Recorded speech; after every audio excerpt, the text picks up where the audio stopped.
Hello BookTube, my name is Adrienne and welcome back to my channel, and today I am going to be filming and telling you about my TBR for the Housecup-a-thon. I'm currently sitting in my kid's bedroom floor because this room actually has the best lighting in my house at the moment that doesn't have a bunch of people in it. My dining room where I have my bookshelves is where the best lighting in my house is, but the kids are eating dinner, so I'm in here. But I wanted to go ahead and get this film for you and tell you all about my TBR for the Housecup-a-thon. Okay, so we have a ton of prompts for the Housecup-a-thon this round, and I'm going to tell you about each and every one of them, and then what books I did or didn't pick for those challenges. And when I say I didn't pick, I mean there are 5 challenges that I did not pick specific books for. I basically have them saved for double up options, where I am going to try and double them up with books that are not currently doubled up.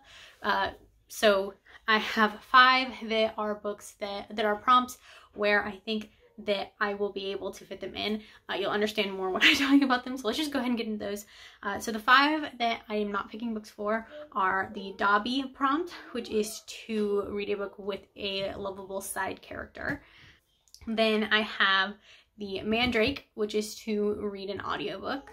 Polyjuice Potion, which is to read a non-traditional format book. I got distracted. Look at this.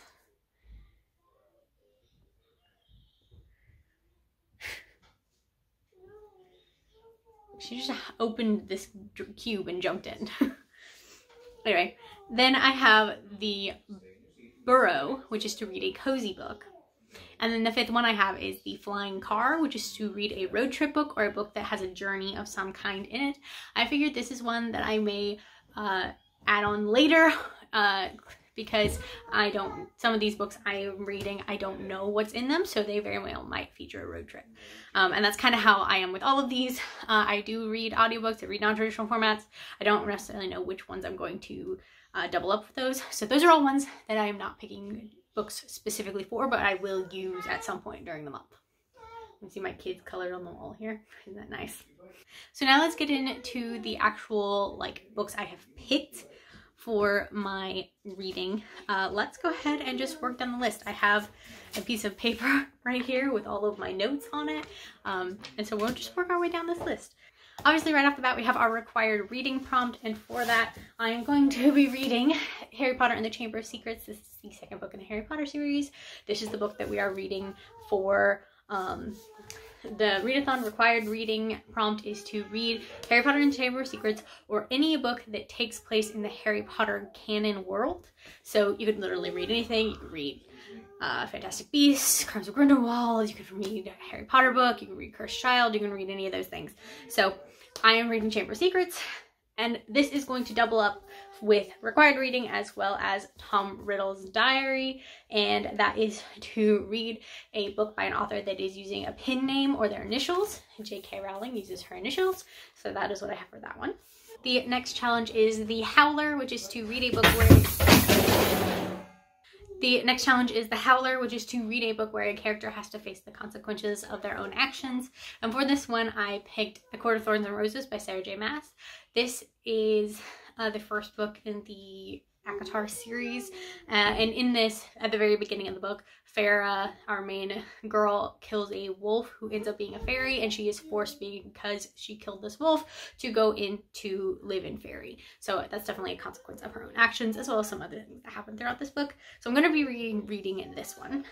The next prompt I have is Gilderoy Lockhart, and that is to read a book with a love interest that everybody seems to love. For this one, I have A Court of Mist and Fury by Sarah J. Maas. Everybody loves Rysand, and I haven't reread these books in a long time, so I was kind of wanting to reread them anyway, so I figured this was the perfect opportunity to reread these books, and so I'm going to read A Court of Mist and Fury.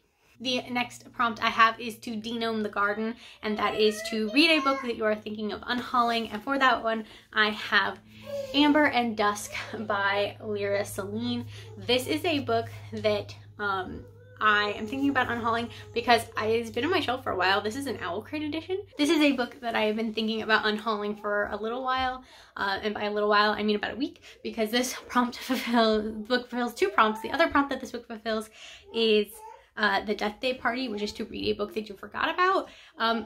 This book was one that I was looking at my shelves trying to see what book would fit the forgot about, and I saw this book. I'm like, I don't know I don't remember anything about that book. I don't really know anything about it. I'll probably unhaul it if I don't read it soon. So this is going to fulfill those challenges. Up next, the challenge is the Basilisk, and that is to read a book with a snake on the cover. And for this one, I have 5 Dark Fates by Kendara Blake. There are snakes all over this cover, so this definitely fulfills that challenge. This is the 4th book, I believe, in the 3 Dark Crowns series. I really enjoy these. They're very dark and very gruesome, but I'm really liking them. So this is the next one in the series, and I need to get to this one. The next one is Follow the Spiders, and for this one we want you to read a hyped book, and for this one I am going to read 6 of Crows by Leigh Bardugo. I have not read this duology at all, and I figured it's about time that I do, so I'm going to read 6 of Crows for a hyped book. The next challenge is Fawkes, which is to read a second chance book. And for this one, I'm going to be reading 26 Kisses. I don't remember who this was by. I have tried to read this book 3 or 4 times. It's a book I have on my Kindle, and I have DNF'd it 3 or 4 times. The main character makes some comments at the beginning that I just didn't appreciate.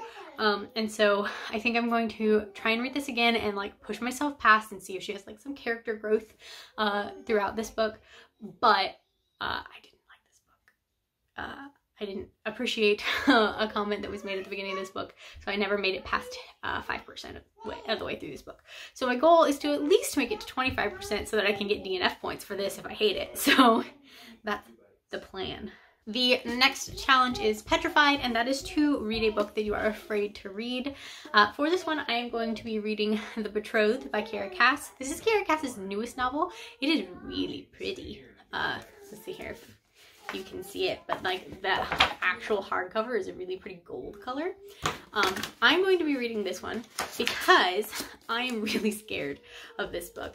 I really enjoyed her selection novels.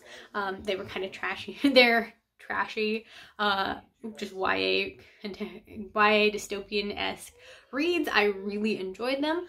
And I also enjoyed her other book, The Siren. So I like Kiera Cass's writing. So that's not why I'm necessarily afraid of this book. I'm afraid of this book because I have only seen negative reviews for it. I've only seen 1- and 2-star reviews for this book. So I'm really afraid that this book is not going to be good. So this is a book I'm picking for that challenge. And then the last challenge is the Whomping Willow. And for that one, and that is to read a book with a tree on the cover. And for that one, I'm going to be reading The Queen's Rising by Rebecca Ross. And if you can see back here, she's in a forest. There are lots of trees on this cover. And this is a book that I actually have signed by the author. I got to meet her when she came to St. Louis, and that was really exciting. So I need to read her book. And so this is the one I'm going to read for that challenge. It is a fantasy. It's pretty hefty, but I don't know a whole ton about it, but I think there are some trials in this book. So yeah, it seems very interesting. So I'm gonna read this one. So there you go, guys. This is my TBR for the Housecup-a-thon. Obviously, I will probably be reading other books during the month of June. Maybe swapping some of these out, but we will see. I have a lot of books to read for the Housecup-a-thon to earn points for Gryffindor, and so I have a lot of things to get to. I am very excited to be doing round 3 of the Housecup-a-thon, and that we have so many new people signed up, and I'm thrilled to see everybody chatting in the Discord and planning out their TBRs, and I'm so excited for this round to start on June 1st. So if you do not know anything about the Housecup-a-thon, links are down below. Go check it out. Join the Discord. Read books to earn points for your house to win the House Cup. It's so exciting. I'm so excited. So yes, it's gonna be great. Please join us. That's all I have for this video today, guys. Thank you guys so much for watching. I cannot wait for this to start. And I will see you guys in my next video. Bye.